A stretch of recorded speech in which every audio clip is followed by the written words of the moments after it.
வணக்கம். 20 வயதிலேயே அரசியல். பெல்லாரி, அலிபுரம், வேலூர், தஞ்சாவூர் என தொடர் சிறைவாசம். சிறைவாசத்தின் போது மூத்த இந்திய சுதந்திர போராட்ட வீரர்களுடன் நெருங்கிய பழக்கம். ராஜாஜி, காமராஜர், கக்கன், பக்தவச்சலம், ஜீவா, பி. ராமமூர்த்தி முதலியோருடன் உன்னத நட்பு. காந்தி, நேரு, காமராஜ் மூவரையும் தன் இதய தெய்வமாய் போற்றி வணங்கி வாழ்ந்தவர். இதோ காமராஜ் இருக்கிறார். நேருவின் லட்சிய வாழ்க்கை. உலக சமாதான தூதுவர் நேரு. காந்திய பாதையே கரைசேர வழி. உலகம் போற்றும் உத்தமர் நேரு முதலான 5 நூல்களின் ஆசிரியர். சுதந்திர போராட்ட தஞ்சை தியாகி T.R.V. நாராயணசாமி நாயுடு. இத்தகு பெருமை வாய்ந்த தஞ்சை தியாகி T.R.V. நாராயணசாமி நாயுடு அவர்களின் திருமகனார் திரு நா. சுபாஷ் அவர்களுக்கு தஞ்சை மாவட்ட மக்கள் சிந்தனை பேரவையின் சார்பில் கடந்த 15/8/2025 சுதந்திர நாளன்று ஒரு பாராட்டு விழா. இப்பாராட்டு விழாவினை காண தங்களை அன்போடு அழைக்கின்றேன். வாருங்கள்.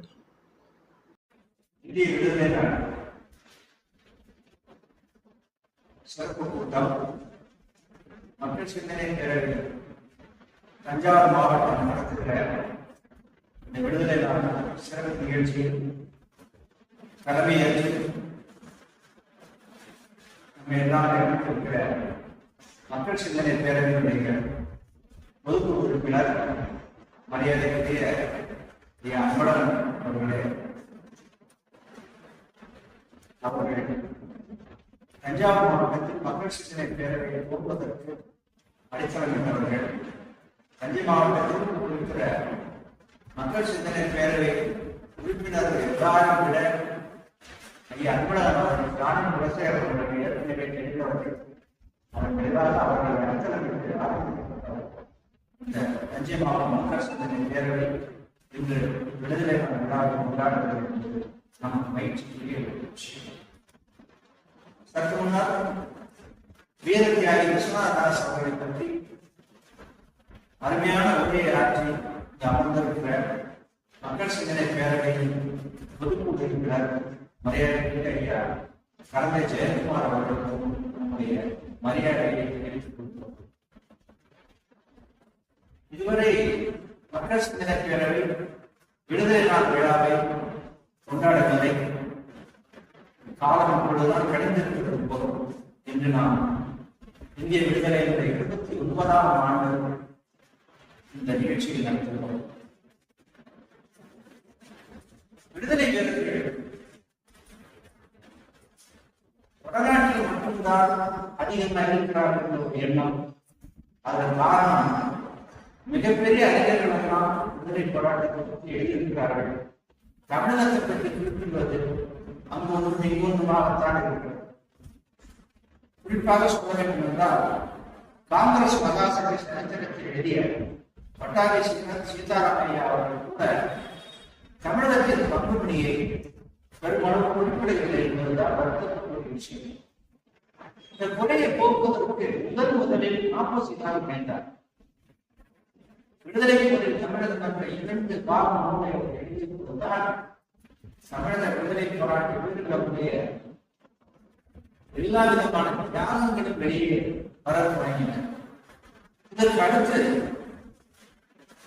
வழக்கறிஞராக இருந்து மக்கள் சிந்தனை பேரவையின் தலைவராக இருக்கின்ற அதை தோற்றுவித்த மரியாதை ஸ்டாலின் குணசேகரன் அவர்கள் அருகில் உயர்ந்து பல தியாகிகளுடைய வரலாற்றை பலரை எழுத வைத்து தொகுத்து ஒரு 20 ஆண்டுகளுக்கு முன்னாலே விடுதலை விரட்டி தமிழகம் என்ற நூலை அவர் தந்ததனால் மேலும் பல தியாகிகள் வெளிச்சத்துக்கு வந்தனர். தமிழக தியாகிகளுக்கு நாம் சொல்லும்போது தஞ்சை மாவட்ட தியாகிகளுடைய எண்ணிக்கை எந்த அளவிலும் குறைந்ததில்லை. குறிப்பிட்டு சொல்ல வேண்டும் என்றால் இந்தியா முழுவதும் புகழ்பெற்ற பல பத்திரிகையாளர்கள் தஞ்சை மாவட்டத்தில் தோன்றியவர்கள். விடுதலை வேண்டிய இந்த பத்திரிகை பணியை அவர்கள் ஆற்றியிருப்பது நமக்கெல்லாம் வேறு பெரிய விஷயம். குறிப்பாக சொல்ல வேண்டும் என்றால் டி. சுப்பிரமணியன், இந்து பத்திரிகையை நிறுவர், அதை நிறுவியவர். சுதேசன் பத்திரிகையை நிறுவியவர். இவர் நம் அருகே இருக்கிற திருவையாற்றில் பிறந்தவர் என்பது பல பேர் அறியாது. அதே போல ஜி. என். நடேசன் காந்தியடிகளுடைய நெருங்கிய நண்பர், பிரபல பத்திரிகையாளர், விடுதலை போராட்டத்திற்கு அவ்வளவு பணம் செலவழித்தவர். காந்தியடிகள் சென்னை வந்தால் ஒரு ஜி. என். நடேசன் வீட்டில் தங்குவார் அல்லது சீனிவாச ஐயங்கார் வீட்டில் தங்குவார். ஜி. என். நடேசன் எந்த ஊர்? அருகில் இருக்கிற கணபதி, அதுதான் அவருடைய ஊர். கணபதி ஆத்மநாத ஐயர் நடேசன், ஜி. என். நடேசன். சரி, பாரதியாருடைய வாழ்க்கை வரலாறு எழுதிய மிகப்பெரிய போராட்ட வீரர் பேரறிஞர் அண்ணா அவர்களால் அக்ரகாரத்தின் அதிசய மனிதர் என்று பாராட்டப்பட்ட ராமசாமி ஐயர் திருப்பணம் என்ற ஊரை சேர்ந்தது. பிரபல பத்திரிகையாளரான வாசன், எஸ். வாசன், அவர் எந்த ஊர்? தன் பத்திரிகையின் மூலமாக ஆனந்தவுடன் மூலமாக விடுதலை போராட்டத்தை துணை நின்று அவர் பிறந்த ஒரு திருத்துறைப்பூண்டி. பிரபல பத்திரிகையாளர், அற்புதமான ஆற்றல் மிகுந்த எழுத்தாளருமான கல்கி ராமகிருஷ்ணமூர்த்தி எந்த ஊர்? மயிலாடுதுறை அருகே இருக்கிற புத்தகத்தான் அக்ரகாரம், அதுதான் அவருடைய ஊர். இப்படி பலரை நாம் சொல்லிக்கொண்டே சொல்லலாம். அந்த வரிசையில் எத்தனையோ பேர் இருக்கிறார்கள். ஆங்கிலேயர் காலத்திலேயே செயின்ட் ஜார்ஜ் கோட்டையில் இரவில் சென்று கொடியேற்றி எவர் கண்ணிலும் படாமல் இறங்கி வெளியே ஓடிய பாஷ்யம் ஐயங்கார் எந்த ஊர்? மன்னார்குடி அருகே இருக்கிற சேலம் அவருடைய ஊர். இப்படி திருச்சிராப்பள்ளி தியாகி திருநாவுக்கரசர், வீரபாண்டியன் பிரபல பத்திரிகையாளர் வீரபாண்டிய தந்தை திருநாவுக்கரசர், அவர் மிகப்பெரிய தியாகி. திருவாரூரை சேர்ந்த எம். ஜி. தியாகராஜ, இப்படி பலரை நாம் சொல்லிக்கொண்டே செல்லலாம். அந்த வருஷம் நாம் தஞ்சாவூர் குறிப்பாக சொல்ல வேண்டுமானால் காந்தியடிகளை அறிவித்த 1942 வெள்ளையனை வெளியேறிய இயக்கத்தில் தமிழ்நாட்டில் பல இடங்களில் போராட்டம் முடிந்தது. தஞ்சை மாவட்டத்தின் பங்கு அதில் அளப்பரிய. குறிப்பாக இங்கே திருவையாறு கலவரம் நடக்கும், திருப்பூந்துருத்தியில் நடந்த கலவரம், கும்பகோணத்தில் நடந்த கொலை, நிறைய பேர் கொலை செய்யப்பட்டார்கள். அது ஒரு ஜாலிய வாலாபுரம் என்றே சொல்லலாம். அப்படிப்பட்ட ஒரு நிகழ்ச்சி. திருவாடானை, இப்படி பல இடங்களில், மதுரை, இப்படி பல இடங்களில் இயக்கம் வீடு கொண்டு நடந்த வரலாறு. அப்படிப்பட்ட வரலாறை தன்னகத்தை கொண்ட ஒரு மாவட்டம் ஒருங்கிணைந்த தஞ்சை மாவட்டம். தஞ்சை மாவட்டத்தில் பலர் பணக்காரர்களாக இருந்தார்கள் விடுதலை போராட்டத்தில் ஈடுபட்டவர்.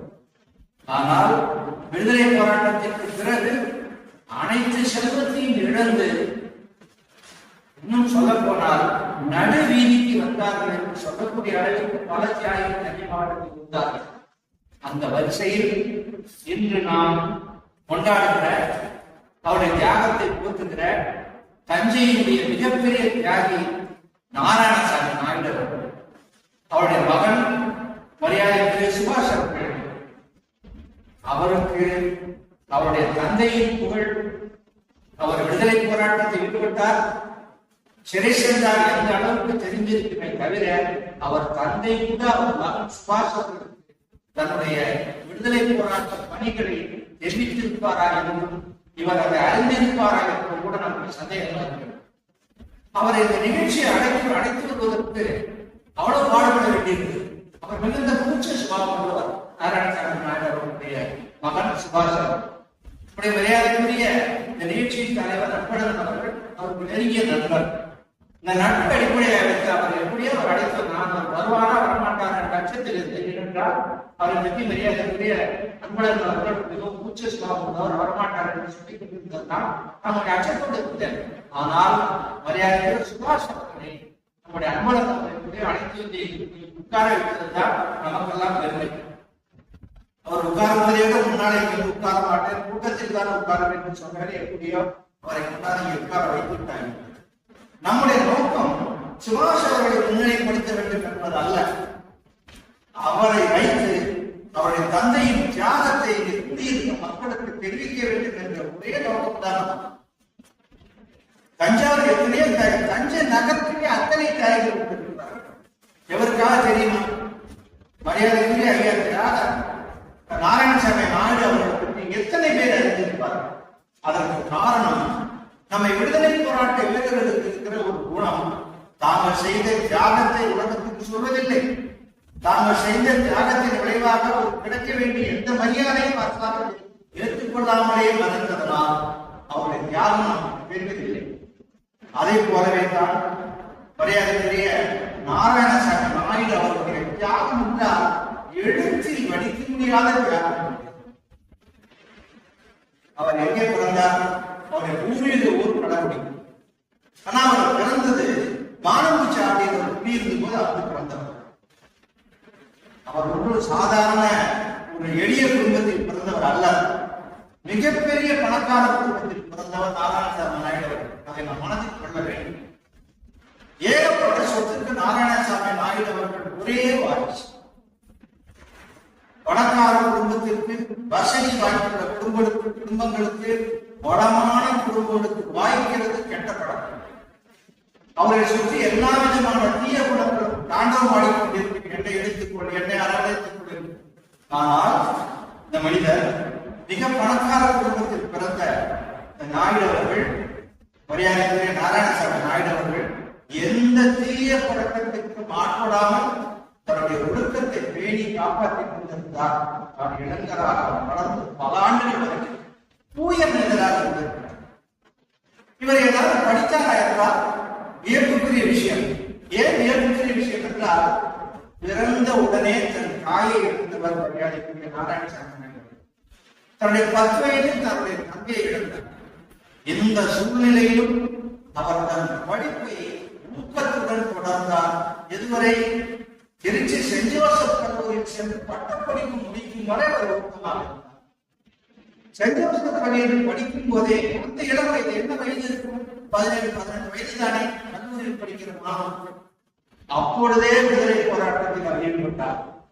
ஆங்கிலேயருடைய கண்களில் பட்டார். அப்பொழுதே சரி சென்றார். படிக்கிற மாணவர்களே, படிக்கிற காலத்திலே ஒரு தியாகம் தொடங்கியது. வழக்கமாக அங்கு இருக்கிற ஒரு எண்ணம், விடுதலை போராட்டத்தில் ஈடுபட்டுக்கிற எல்லோரையும் ஈர்க்கிற இயக்கம் காங்கிரஸ் பேரியக்கம். அலுவலகம் குறிப்பிடுத்த காங்கிரஸ் பேரியக்கம் என்றுதான் குறிப்பிட்டார்கள். அப்படி ஒரு பேரியக்கம், இந்த பேரியக்கத்தை வழக்கம் போல இவர் ஈர்த்தது.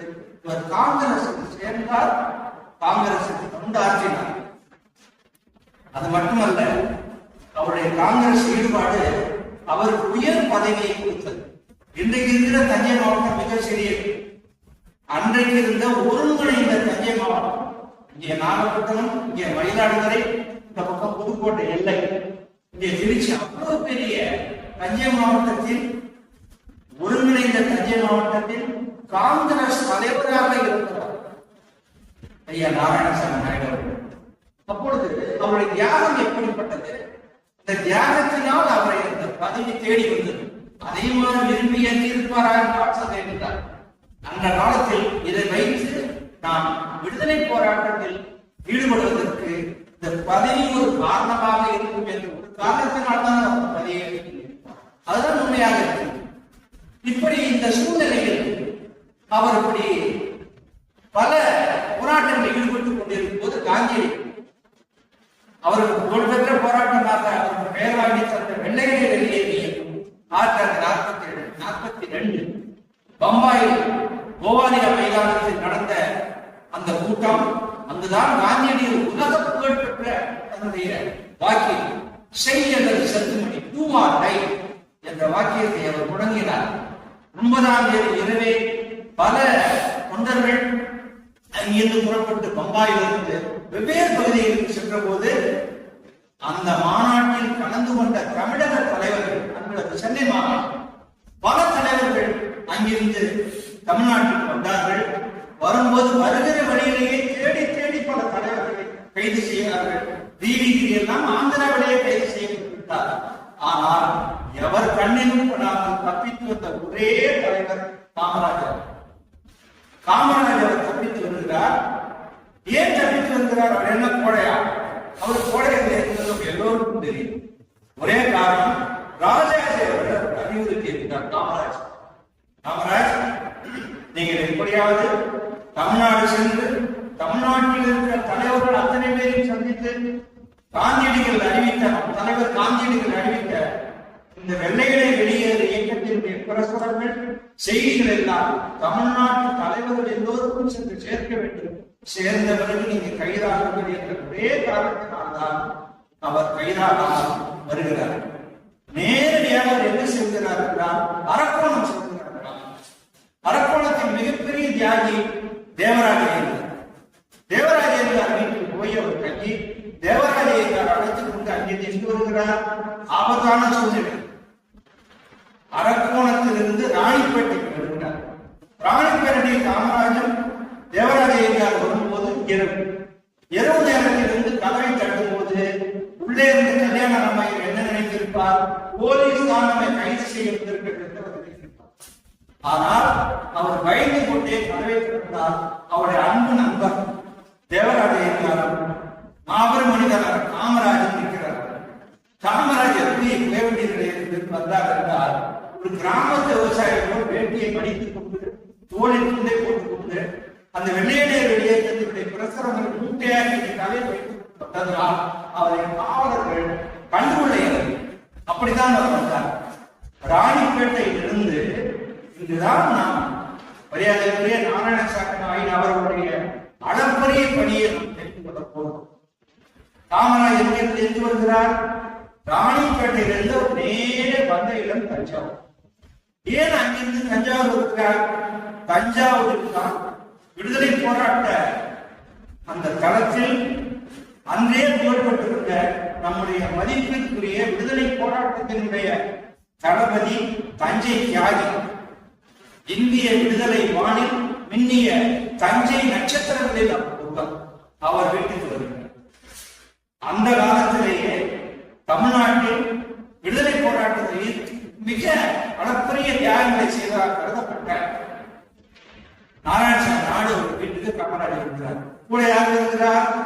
ராணிப்பேட்டை கல்யாணம். இரண்டு பேரும் நேர நாராயணசாமி நாடு ஒரு வீட்டுக்கு வருகிறார். நாராயணசாமி நாடு அவர்களை வரவேற்று வீட்டில் மறைத்து வைத்திருக்கிறார். இதுதான் நாராயணசாமி நாயுடு அவருடைய துணிச்சலை நாம் பார்க்க வேண்டும். வீட்டில் மறைத்து வைத்தது மட்டுமல்ல, காமராஜர் அவர்கள் வீட்டில் மறைத்து வைத்திருப்பது தெரிந்தாலே ஆங்கிலேயர்கள் கைது செய்து கொள்வார்கள். அந்த சூழ்நிலையில் பெருந்தலைவர் காமராஜர் அவர்களை ராணிப்பேட்டை கல்யாணராம ஐயரையும் சந்திப்பதற்கு பல விடுதலை போராட்ட வீரர்களை, காங்கிரஸ் தலைவர்களை அழைத்து வந்து காமராஜர் சந்திக்க வைக்கிறார். காமராஜர் அந்த வெள்ளையனேர் இயக்கத்தினுடைய பிரசுரங்களை தகவல்களை எல்லாம் கொடுத்துக் கொண்டிருக்கிறார். இவர்கள் இரண்டு பேரும் புறப்பட்டு சென்று விட்டார்கள். ஆனால் இதை எப்படியோ மோப்பம் பிடித்த காவல்துறை, ஆங்கிலேய காவல்துறை வந்து நம்முடைய தியாகி நாராயணசாமி நாடவர்களை கைது செய்து நாராயணசாமி நாயுடு அவர்கள் சிறை இருந்த இடமெல்லாம் எப்படி தெரியுமா? வேலூர், வெள்ளாரி, தஞ்சாவூர், 3 சிறைகளில் அவர் இருந்திருக்கிறார். கடுங்காலம் வெள்ளாரி சிறையில் தான் நாம் அகில இந்திய தலைவர்கள் எல்லாம் சிறையில் இருந்த இடம். வெள்ளாரி சிறையில ஒரு 10 நாள் இருந்தா போதும். உஷ்ணமா, அது கண்டக பூமி, சுண்ணாம்பு பூமி என்று சொல்வார்கள். அதில் சிறை இருந்தார். அங்குதான் மாப்போசியும் ஒருவர் சிறை இருந்தார். அப்பொழுதுதான் மாப்போசிக்கு வயிற்று வலி வந்தது. கடைசி வரைக்கும் மாப்போசி வயிற்று வலியோடு இருந்தார். மாப்போசி தஞ்சை சிறையில் இருந்தார். நம்முடைய மரியாதைக்குரிய நாராயணசாமி நாயுடு அவர்கள். தஞ்சாவூர் சிறை என்றால் எது தெரியுமா? இப்பொழுது இருக்கிற சிறை அல்ல. நம்முடைய கூர்நோக்கு இல்லம், இளைஞர் கூர்நோக்கு இல்லம் இருக்கிறவங்களா, ஜூனைல் சென்டர், அதுதான் சிறைச்சாலை. பார்த்தா அந்த சிறைச்சாலை பார்த்தோமா, அந்தமான சிறைச்சாலையுடைய வடிவத்தில் இருக்கும் ராணா ஆசிரமத்துக்கு பின்னாடி இருக்கு. அதுலதான் ஒரு சிறை இருந்தார். வேலூர் சிறையில் இருந்தார். திரைப்பட பாடல் கூட ஒருமே வேலூர் சிறையில் 3 மாதம் இருந்துட்டு. அப்படி வேலூர் சிறையிலும் நம்முடைய தியாகி அடைக்கப்பட்டிருந்தார். இப்படி பல இடங்களில் அடைக்கப்பட்டிருந்த போது ஒவ்வொரு முறையும் 2 மாதம் 3 மாதம் என்ற கடுங்காவல் தண்டனை அடைந்தவர் தான் நம்முடைய தியாகி, தஞ்சை தியாகி நாராயணசாமி நாயுடு அவர்கள். அப்பொழுது வெள்ளாரி சிறையில் இருந்தபோது அவருக்கு அறிமுகமான மனிதர்கள் யார் தெரியுமா? அறிமுகம் என்றால் சாதாரண முகத்தை முகம் பார்த்தோம் போனோம் கூப்பிட்டோம் என்ற அறிமுகம் இல்லை. நெருங்கி பழகிற அளவுக்கு அன்னைக்கு பல தலைவர்கள் நம்முடைய தஞ்சை தியாகி நாராயணசாமி நாயுடு அவர்கள் இருந்தார்கள். யாரெல்லாம் என்று கேட்டால் நாம் வியந்து போவோம். இப்படிப்பட்ட மனிதர்கள் எல்லாம் நம்முடைய தியாகியோடு நெருங்கி பழகி இருக்கிறார்களா என்று கேட்டால் நமக்கு வியப்பு நேரிடும். Kamaraj, Kakkan, Bhaktavatsalam, C Subramaniam, P Ramamurthy, communist தலைவர் பி ராமமூர்த்தி, தோழர் ஜீவா, பிரம்மானந்த ரெட்டி, கோபால் ரெட்டி, செங்கல்வராயன், இப்படிப்பட்ட தலைவர்கள் எல்லாம் நம்முடைய தஞ்சை தியாகி நாராயணசாமி நாயுடு அவருடைய தியாகத்தால் ஈர்க்கப்பட்டு நன்றாக அறிமுகமானார். அதுதான் நாம் குறிப்பிடப்பட வேண்டும். இத்தனை பேரோடு அறிமுகம் வந்ததெல்லாம் எவரிடமாவது ஒரு சலுகை பெற்றிருப்பார் நம்முடைய தஞ்சை தியாகி நாராயணசாமி நாயுடு என்றால் எவரிடமும் எதற்காகவும் சென்று நிறுவனவில்லை. இன்னும் சொல்ல போனால் காந்தியடிகள் ஒரு காலகட்டத்தில் இந்தியாவின் விடுதலை நெருங்கிவிட்டது, காங்கிரஸ் இனிமேல் தேவையில்லை, காங்கிரஸை கலைத்து விடுங்கள் என்று சொன்னபோது அதை கேட்ட வெகு சில காங்கிரஸ்காரர்கள் நம் தஞ்சை தியாகி நாராயணசாமி நாயுடு அவர்கள் உடனடியாக காங்கிரஸை விட்டு வெளியேறினார்கள். மரியாதைக்குரிய தலைவர் அன்பழகன் அவர்கள் குறிப்பிட்டார், காங்கிரஸ் பொது வாழ்க்கையிலிருந்து விலகிவிட்டார். அதுதான் உண்மை. காங்கிரஸிலிருந்து வெளியேறிவிட்டார். வெளியேறிட்டு புது தொண்டனாக இருந்தார். ஆனாலும் அவரை பதவிகள் தேடி தேடி வந்து கொண்டிருந்தது. அவர் காங்கிரஸ் விட்டு விலகிவிட்டாலும் அவருடைய தியாகத்தை மதித்து நாராயணசாமி நாயுடு அவர்கள் இந்த நாட்டிற்காக ஆற்றிய பணிகளை கவனத்தில் கொண்டு அவருக்கு பல பதவிகள் தேடி வந்தன. ஒரு பதவியை கூட அவர் கடைசி வரை எளிமையாக இருக்கிறார். தஞ்சாவூரில் பல போராட்டங்களை நடத்தினார். குறிப்பாக சொல்ல போனால் தடை எதற்கெடுத்தாலும் ஆங்கிலேய அரசாங்கம் தடை விதிக்கப்பட்டுக் கொண்டே இருந்தது. அடிக்கடி 144 என்று சொல்கிறவன் அது போல தடை 4 பேர் சேர்ந்து நின்னாலே கைது செய்து கொண்டு சென்று விடுவார்கள். அப்படிப்பட்ட சூழ்நிலையில் இவர் இந்த தஞ்சை திலகர் திடல் இருக்கிறதா ஒரு பெற்ற திலகர் திடல் எவ்வளவு பெரிய ஆட்கள் பேசியிருக்காங்க. அந்த திலகர் திடல்ல ஐயா நாராயணசாமி நாயுடு அவர்கள் ஒரு மிகப்பெரிய கூட்டத்தை, ஆர்ப்பாட்ட கூட்டத்தை நடத்துகிறார். காவல்துறை எல்லாம் சூழ்ந்து நிற்கிறார். கொஞ்சம் கூட தொடரப்படும். இவ்வளவுக்கு பெரிய எப்படி சொல்றது, ஐயா ஜெயக்குமார் அவரை போன்ற பெரிய கடத்த உடம்பு கூட அல்ல, தப்பா நினைக்கிறேன். அப்படிப்பட்ட உடம்பு அல்ல, ஒல்லியாக இருப்பார், மிக மிக ஒல்லியாக இருப்பார். ஒரு வெள்ளை சிப்பா அப்படிதான் போட்டிருப்பார். ஒரு அடி அவரால் காண முடியாது.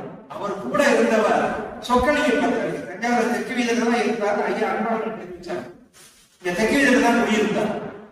இந்த இருவருடைய ஏற்பாட்டில் திலகத்தில் நடந்த ஆர்ப்பாட்டம் நல்ல வெயில், காவலர்களை அடித்து நொறுக்குகிற கூட்டத்தை நம்முடைய தியாகி நாராயணசாமி நாயுடு அவர்கள் வாங்கி அடி இருக்கிறதே அன்றே அவர் உயிர் நீத்திருக்க வேண்டும். அவ்வளவு அடி வாங்கியிருக்கிறார்.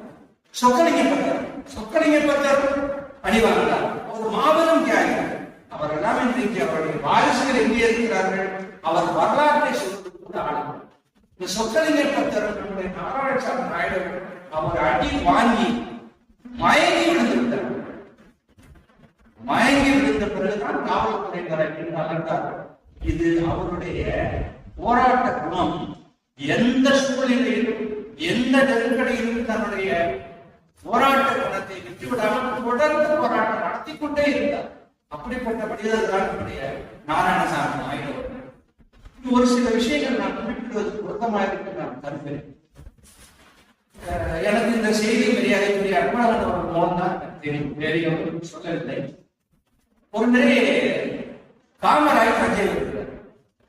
எப்பொழுது எல்லா விடுதலைக்கு முன்னால் காமராஜ் தஞ்சை வரும் போது அவர் கட்சிக்கு நிதி தேவைப்படுகிறது.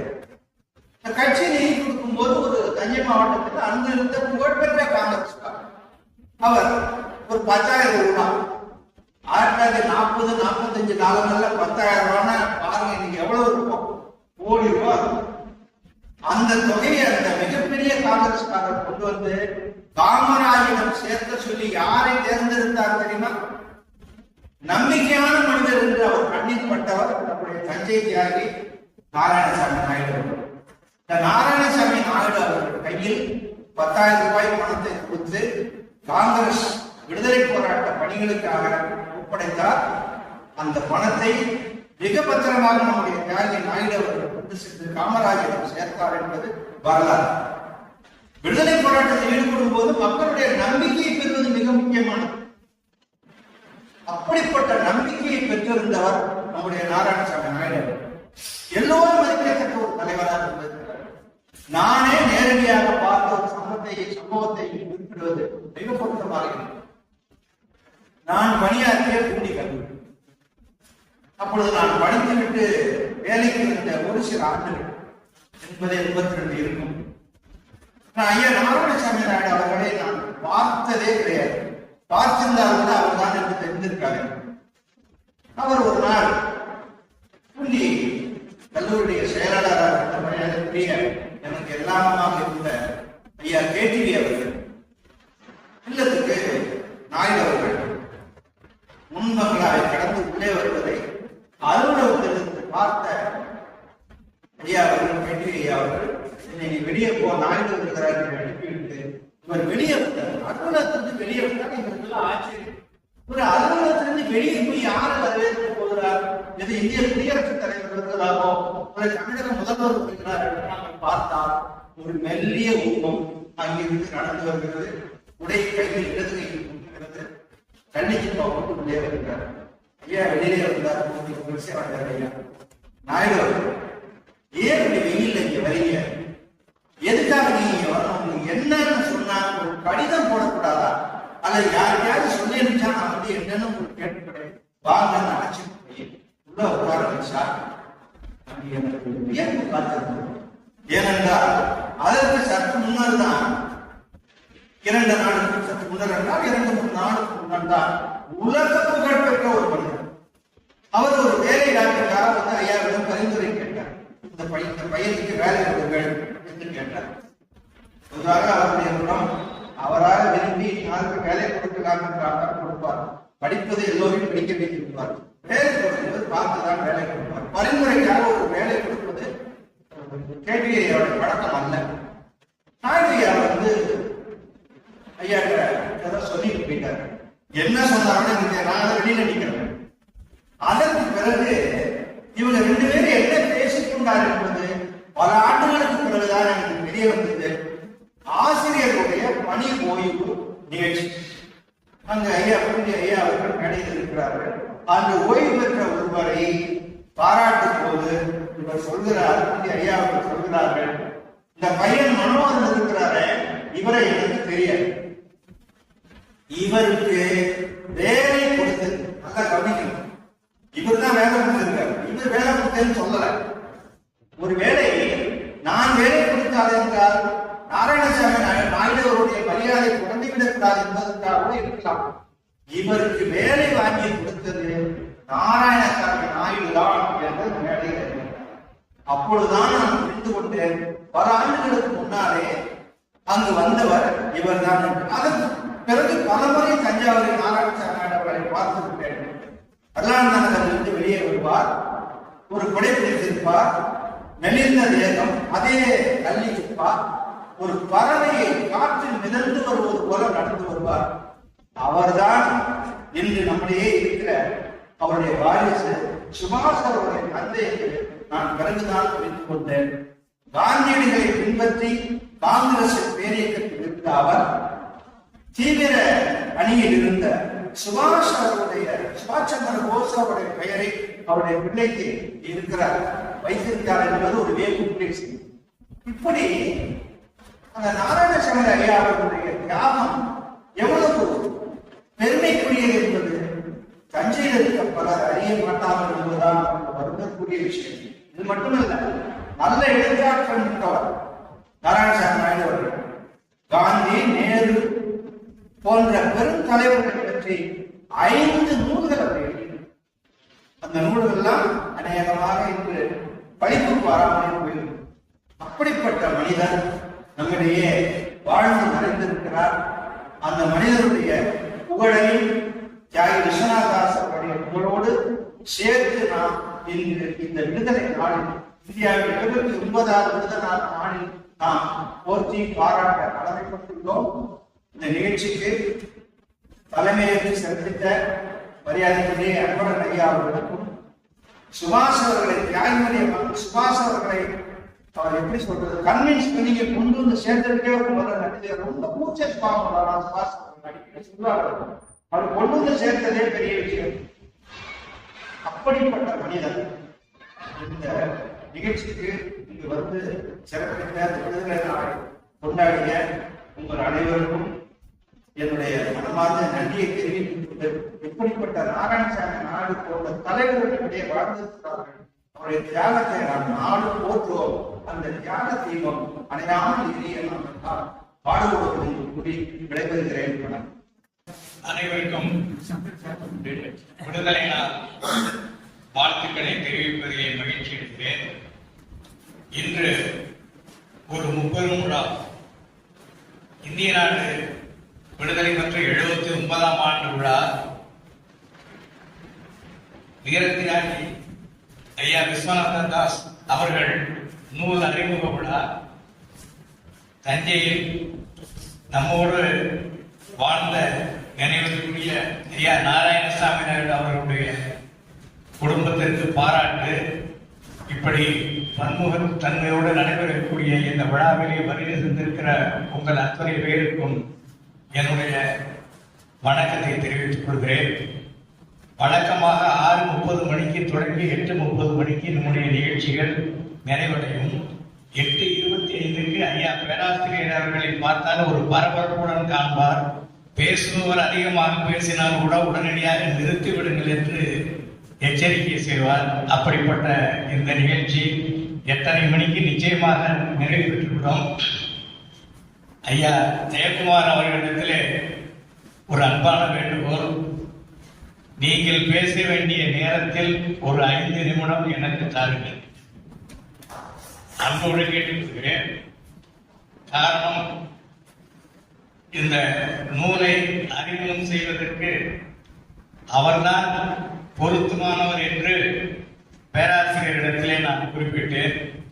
எப்போதும் பக்கத்திலே இருக்கக்கூடிய ஏலகத்திலே கூட எல்லா பணிகளிலும் அவர் ஈடுபடுவார். ஆனால் அங்கே உரையாற்ற மாட்டார். ஏலகத்தினுடைய நிறுவனர் அவர்கள் கூட ஒரு முறை நான் சொன்னேன், தோழர் திரு ஜெயக்குமார் அவர்கள் ஓடிக்கொண்டே இருக்கிறார், அவரை உட்கார வைக்க வேண்டும் என்று சொன்னேன். அவர் சொன்னார், இந்த ஆண்டு இறுதிக்குள் ஒரு நிகழ்ச்சி அவருக்கு ஒதுக்கப்பட்டு விட்டது என்று சொன்னார்கள். அப்படித்தான் நம்முடைய ஜெயக்குமார் ஐயா அவர்களை இந்த விழாவில் உரையாற்ற வேண்டும் என்று நான் விரும்பி அழைத்து அவர்களிடம் இன்றைக்கு ஒரு மிகப்பெரிய எழுத்தாளர், மிகப்பெரிய கலைஞர் இன்றைக்கு இந்த விழாவில் இந்த நூலை அறிமுகம் செய்து வைக்க இருக்கிறார். திரு விஸ்வநாதன் தாஸ் அவர்களை பற்றி தமிழ்நாட்டிலே ஓரளவிற்கு படிப்பறிவு மிக்கவர்கள், கலையார்வம் மிக்கவர்கள், இசையார்வம் மிக்கவர்கள் எல்லாம் நிச்சயமாக அறிந்திருக்கக்கூடிய ஒருவர். அவருடைய நூல்கள் அதிகமாக கிடைக்கவில்லை என்ற ஒரு தகவல் இருந்தாலும் கூட அவரை பற்றிய செய்திகள் பல இடங்களிலே நான் கேள்விப்பட்டிருக்கிறேன், அறிந்திருக்கிறேன், படித்திருக்கிறேன். பல ஆண்டுகளுக்கு முன்பாக என்னுடைய நினைவுகளை நான் ஒருமுகப்படுத்தி பார்க்கிற பொழுது அவர் 1886 என்று கருதுகிறேன் பிறந்தார்கள். பிறந்து அவர் ஒரு மிகப்பெரிய இசை ஆரோபிக்கவர். குரல் வளர்த்தாலும் சொல் வளர்த்தாலும் நாடக தமிழை, பக்தி இலக்கியங்களை அதனுடைய பாடல்களிலே மேடைகளிலே பாடிக்கொண்டிருந்தவர். ஒரு முறை மகாத்மா காந்தி அவர்கள் தூத்துக்குடிக்கு வருகிறார். தூத்துக்குடியிலே அவரை சந்திக்கிறார் நம்முடைய தியாகி விஸ்வநாதன் தாஸ் அவர்கள். அன்றிலிருந்து காங்கிரஸ் இயக்கத்திலே அவர் இணைந்து விடுகிறார். இணைந்ததற்கு பிறகு அந்த பக்தி பாடல்கள் எல்லாம் தேசபக்திக்கு மாற்றி பல மக்கள் விடுதலை போரிலே ஈடுபடுவதற்கு இவருடைய பாடல் வரிகள் ஒரு எழுச்சியை ஊட்டியது என்று சொன்னால் அது மிகையாது. அதற்கு பிறகு ஆங்கிலேய அரசு இவருடைய பாடல்கள் மூலமாக தமிழ்நாட்டில் சுதந்திர வேட்டை அதிகமாக வருவதை அறிந்து அவரை கைது செய்து சிறையில் அடைக்கிறார்கள். சிறையிலிருந்து விடுதலையானதற்கு பிறகு மீண்டும் இன்னும் தீவிரமாக ஜாலியன் வாலாபாத் படுகொலைக்கு பிறகு அதை கண்டித்து மிகப்பெரிய நாடகங்களை எல்லாம் அவர் நடத்தி பல லட்சம் மக்களிடத்திலே அந்த சுதந்திர வேட்கையை அவர் கொண்டு செல்வதால் மீண்டும் கைது செய்யப்படுகிறார். ஆனாலும் கூட நீங்கள் எத்தனை முறை வேண்டுமானாலும் என்னை கைது செய்யலாம், அடக்குமுறைகளுக்கு நான் அஞ்ச மாட்டேன் என்று சொல்லி துணிந்து நின்று இந்திய நாட்டினுடைய விடுதலைக்காக போராடி அந்த மாபெரும் தலைவர் தியாகி நாடு விடுதலை அடைவதற்கு முன்பாக 1940 அவர் மரணமடைந்து விடுகிறார். அந்த தலைவர்களுடைய புகழை அவரை பற்றிய இந்த நூலை நம்முடைய கரந்தை ஜெயக்குமார் ஐயா அவர்கள் அறிமுகம் செய்து உரையாற்றியிருக்கிறார். இன்னொரு புறத்திலே தஞ்சை தியாகி டி.ஆர்.வி. நாராயணசாமி அவர்களுடைய புதல்வர் சுபாஷ், என்னுடைய நண்பர் சுபாஷ் அவர்களுக்கு இன்றைக்கு பாராட்டு. பேராசிரியர் அவர்கள் குறிப்பிட்டதை போல் சுபாஷுக்கு பாராட்டு என்று சொன்னால் கட்டாயமாக அந்த நிகழ்ச்சிக்கு நானே தலைமையேற்கிறேன் என்று அவரிடத்திலே விரும்பி கேட்டுக்கொண்டேன். காரணம், நண்பர் சுபாஷ் அவர்கள் என்னுள் பாதி என்று சொல்வதை விட அவரும் பாதியாக நான் அவரோடு ஐக்கியமானேன். அவருடைய தந்தையை நான் பலமுறை பார்த்திருக்கிறேன். ஒரு இனிமையான மனிதர், எளிமையான மனிதர், மிகப்பெரிய செல்வ குடும்பத்திலே பிறந்தவர். இந்த நாட்டு விடுதலைக்காக தன்னுடைய திரண்ட சொத்துக்களை எல்லாம் அள்ளி கொடுத்து மறையா புகழ் பெற்றிருக்கக்கூடிய அந்த மாபெரும் தலைவர்களுடைய குடும்பம் திரு சுபாஷ். எனக்கு சுபாஷ் அவர்களை பற்றிய அந்த நினைவுகளை பகிர்ந்து கொள்வதிலே எனக்கு இருக்கக்கூடிய ஒரு பெருமை. இந்த நிகழ்ச்சிக்கு நான் தலைமை ஏற்பதிலே மகிழ்ச்சி அடைவதற்கு இன்னொரு காரணம், எனக்கும் அவருக்கும் பல்வேறு ஒற்றுமைகள் இருக்கிறது. ஒரே ஒரு வேறுபாடு தான், அவருடைய தந்தையார் விடுதலை போராட்ட தியாகி, அவருடைய வழியிலே வந்த தோழர் சுபாஷ் அவர்கள் வங்கியிலே பணியாற்றியவர். ஒரு தனியார் வங்கியிலே தஞ்சையை தலைமையிடமாக கொண்டு செயல்பட்ட வங்கியிலே பணியாற்றியவர். அதை போலவே அதற்கு பிறகு இந்திய வங்கியிலே இணைந்து பணியாற்றியவர். தொழிற்சங்கத்திலே மிக தீவிரமாக பணியாற்றி இன்று வரையிலேயும் அந்த பணிகளில் தன்னை முழுமையாக ஒப்படைத்துக் கொண்டிருக்கிறார். அதை போலவே என்னுடைய தந்தையாரும் இந்திய சுதந்திர போராட்டத்திலே வெள்ளையினை வெளியேறிய இயக்கத்திலே கலந்து கொண்டு 6 மாத காலம் திருச்சி மத்திய சிறையிலே அடைக்கப்பட்டிருந்த ஒருவர். அதனுடைய தொடர்ச்சியாக நானும் வங்கியிலே தஞ்சை வங்கியிலே பணியாற்றினேன். அங்கு நடைபெற்ற அந்த போராட்ட களங்களை எல்லாம் நாங்கள் இணைந்து பணியாற்றினோம். அதற்கு பிறகு இந்திய வங்கி, அந்த இந்திய வங்கியில் இருக்கக்கூடிய தொழிற்சங்கத்திலே இன்று வரையிலே நாங்கள் எல்லாம் இணைந்து பணியாற்றுகிறோம் என்று சொன்னால் அது தோழர் சுபாஷ் அவர்களோடு பழகுகிற ஒரு அரிய வாய்ப்பை நான் பெற்றதற்கு காரணமாக இந்த நிகழ்வு எல்லாம் அமைந்தது. அவருடைய தந்தையாரை பற்றி சொல்ல வேண்டுமானால் அவர் ஒரு மிகப்பெரிய வீர தியாகி.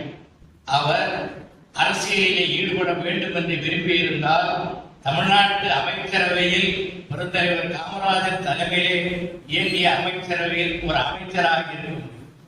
அவர் மகாத்மா காந்தியடிகளுடைய வேண்டுகோளை ஏற்று விடுதலைக்கு பிறகு முழுநேர அரசியல் இயக்கத்தில் இருந்து திறந்துவிட்டு இந்திய நாட்டிற்கு ஒரு உண்மையான குடிமகனாக தன்னுடைய வாழ்க்கையை அமைந்துள்ளார்.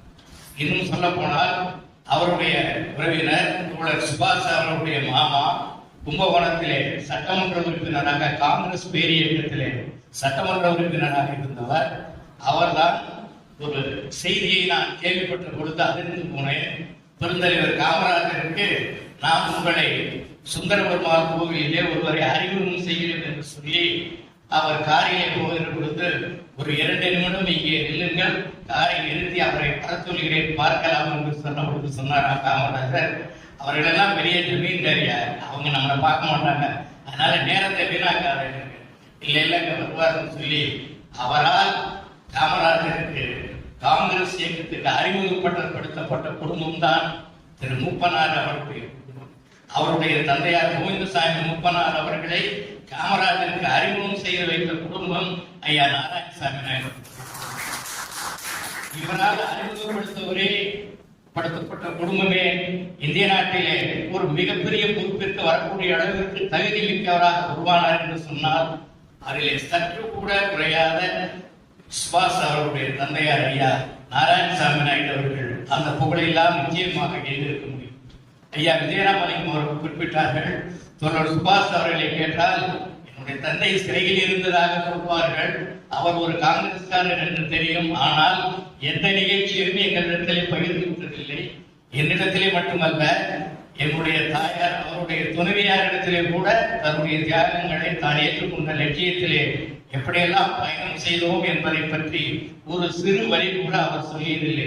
எங்களுடைய மாமா குழந்தையிலிருந்து வருவார், அவர்கள் இருவரும் பேசுவதை நாங்கள் மறைந்திருந்து கேட்போம். அதுதான் எங்களுடைய தந்தையாரை பற்றி நாங்கள் அறிந்த செய்தி என்று நண்பர் சுபாஷ் அவர்கள் பலமுறை என்னிடத்திலே சொல்லியதை நான் கேட்டிருக்கிறேன். ஒரு முறை இவர்களுடைய பெருந்தலைவர் காமராஜர் அவர்கள் இந்திய நாடு விடுதலை பெறுவதற்கு முன்பாக நாகர்கோவிலில் இருந்து அன்றைக்கு இருந்த அந்த ரயிலிலே புகைவண்டியிலே தஞ்சை வழியாக சென்னை செல்கிறார்.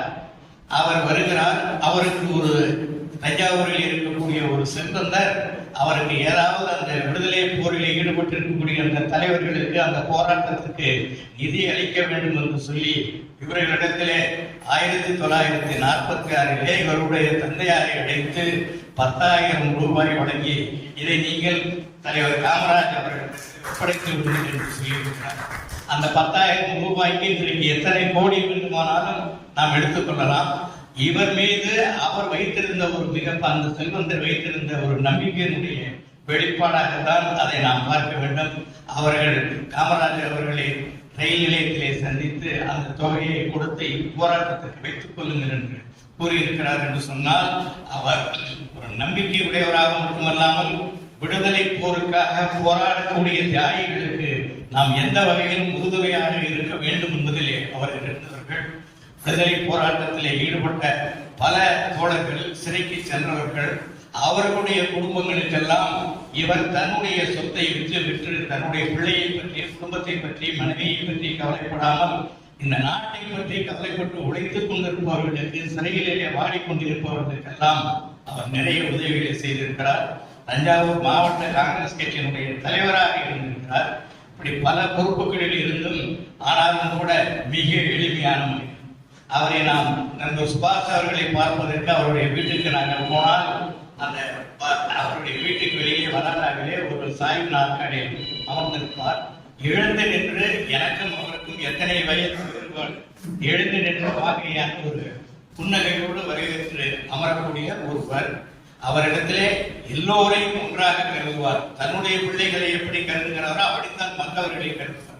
தன்னுடைய பிள்ளைகள் வேறு, மற்றவர்கள் வேறு என்று அவரிடத்திலே அந்த எண்ணங்கள் எல்லாம் இருந்ததாக நான் அறிந்தவரையிலே இல்லை.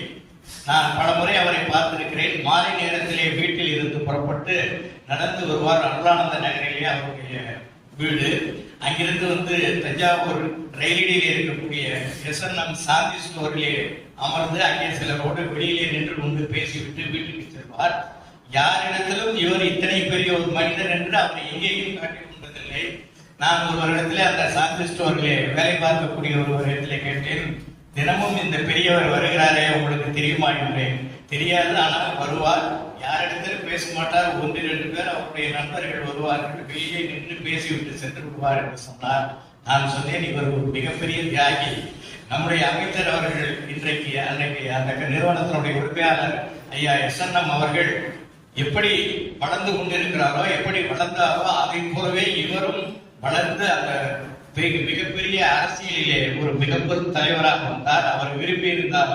இன்றைக்கு சாலையிலே இவர் நடந்து போகிற பொழுது பல்லாயிரக்கணக்கான மக்கள் அவரை பார்த்து வணங்கக்கூடிய அளவிற்கு உயர்ந்திருப்பார். ஆனால் அவர் அதையெல்லாம் எண்ணவில்லை.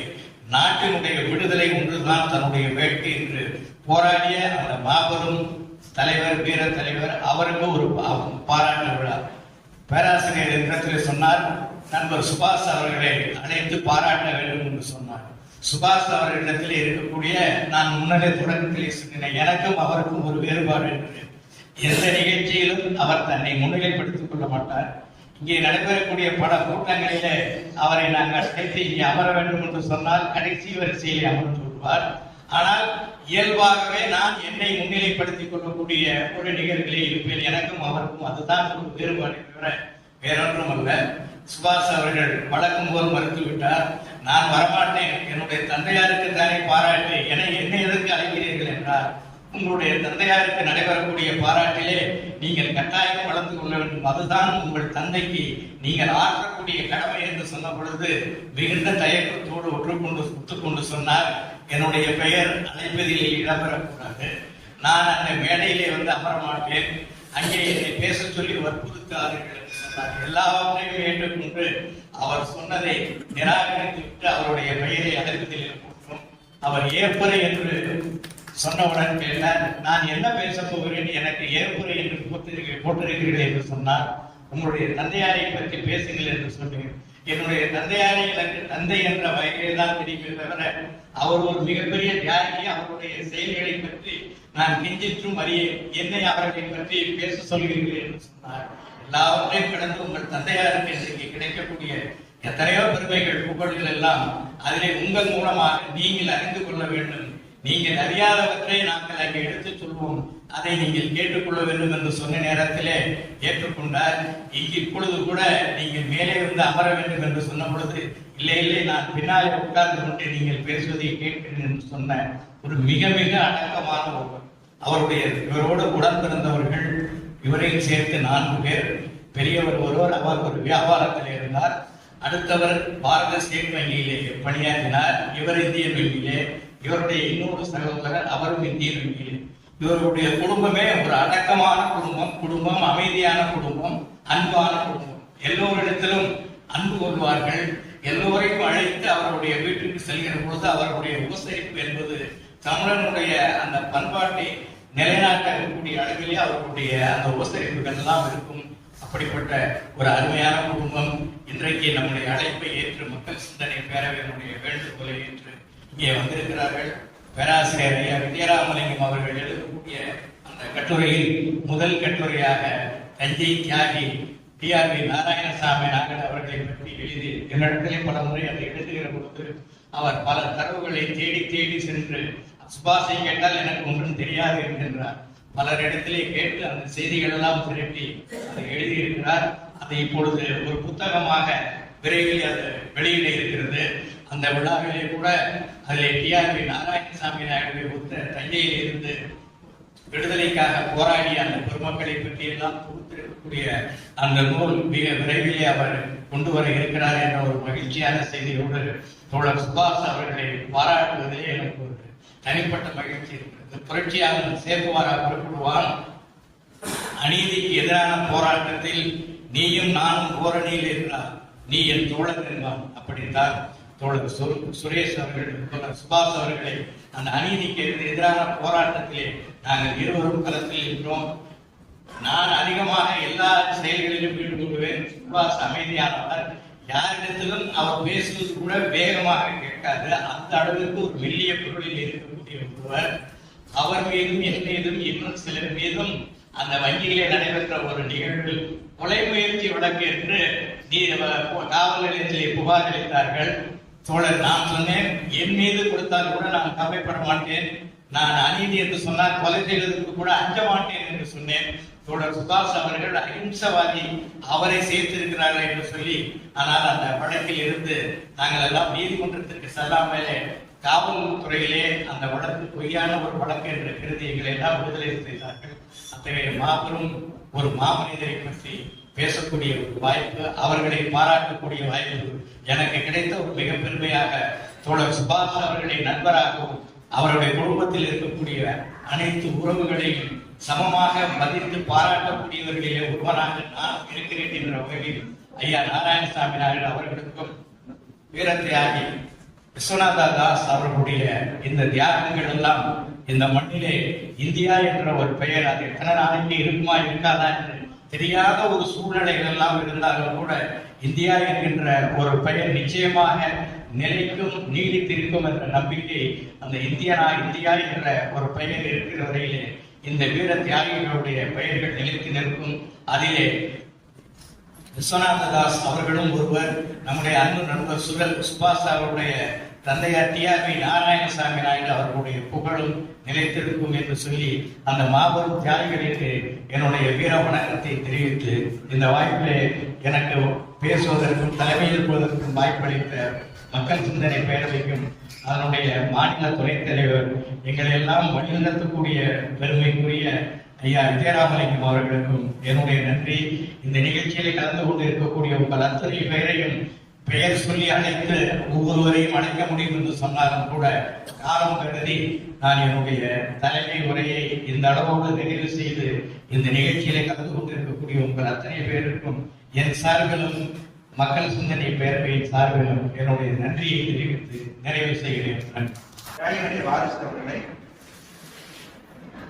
நிகழ்ச்சியின் தலைவர் நினைவு பரிசு வழங்கி கௌரவிப்பார்கள்.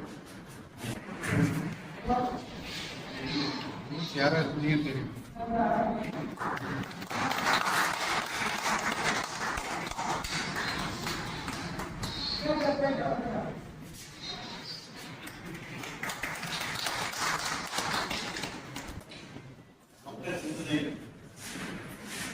பேரவை சார்பில் நடந்து கொண்டிருக்கின்ற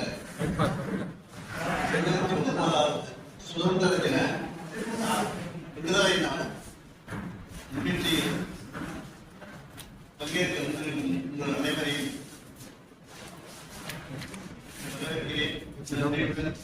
நன்றி.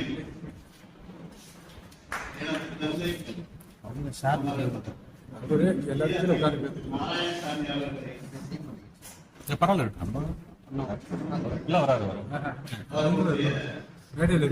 அவர்களை ஆண்டுகளுக்கு பிறகு மீண்டும் நினைவில் பதியுமாறு பல உண்மையான தியாகத்தை வெளிக்கொணர்ந்த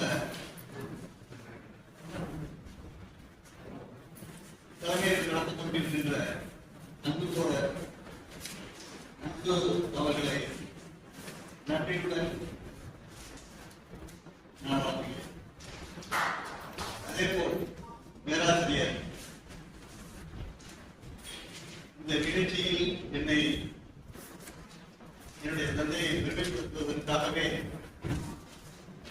நடத்த வேண்டும் என்று பெரிய முயற்சியுடன் எடுத்துக் கொண்டிருக்கின்ற பேராசிரியர் விஜயராமலிங்கம் அவர்களுக்கு ஐயா அவர்களுக்கு எனது மனமார்ந்த நன்றி. மற்றபடி என் தந்தையை பற்றி நான் சொல்ல வேண்டியது எனக்கு தெரிந்த விஷயங்களை விட திரு அன்பழகன் அவர்களும் விஜயராமலிங்கம் எடுத்து வெளிக்கொணர்ந்ததற்கு மனமார்ந்த நன்றி.